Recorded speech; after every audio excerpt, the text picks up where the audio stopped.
as I was mentioning the other day when we looked at congruent triangles really are just a special case of similar triangles. So we've already really looked at the different proofs for similar triangles. The tests are going to be the same. The difference being, instead of just going side, side, side, we'd write down the ratio. So with the ratio A to B, whatever that ratio happens to be. If we just write side, side, side, they're not going to like that, because that means you're implying they're congruent, not similar. So that ratio is quite important. So similarly, side, angle, side, but again, you would mention the ratio of those sides. Now, angle, angle, side, we don't worry about the side in that one, because you've only got one side. So you can't sort of say, oh, it's in the same ratio as nothing. So 2 angles is enough. You don't need to worry about the third one, even though the proof there says all 3 angles are the same. Once you've found 2, I mean, the third automatically has to be the same because of angle sum of a triangle. So just 2 angles is enough. And I didn't put the 4th one up there, but theoretically, I mean, right angle hypotenuse side you could use as well. Again, if the hypotenuse and the sides are in the same ratio.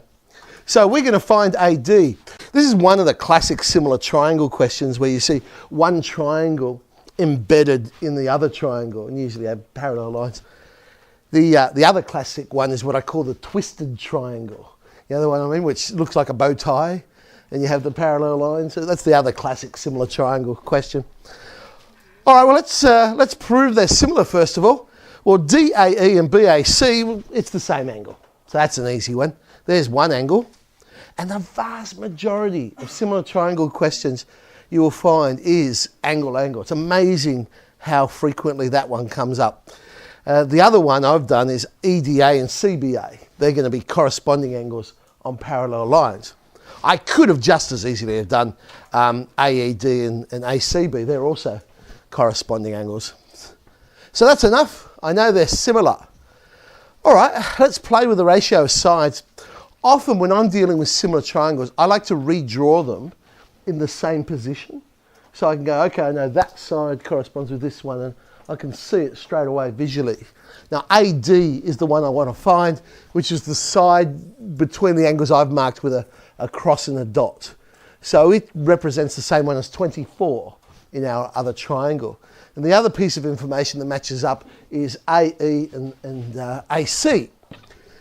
So I know then that the ratio of AD to AB would be the same as AE to AC. So ratio of the sides in similar triangles.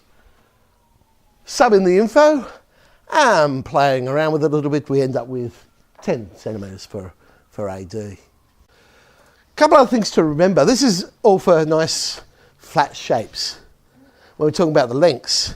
So if the sides are in the ratio A to B, if you get a question about area, well, area is now in 2 dimensions. So both measurements will be in that ratio. So therefore, the overall area will be in the ratio A squared to B squared.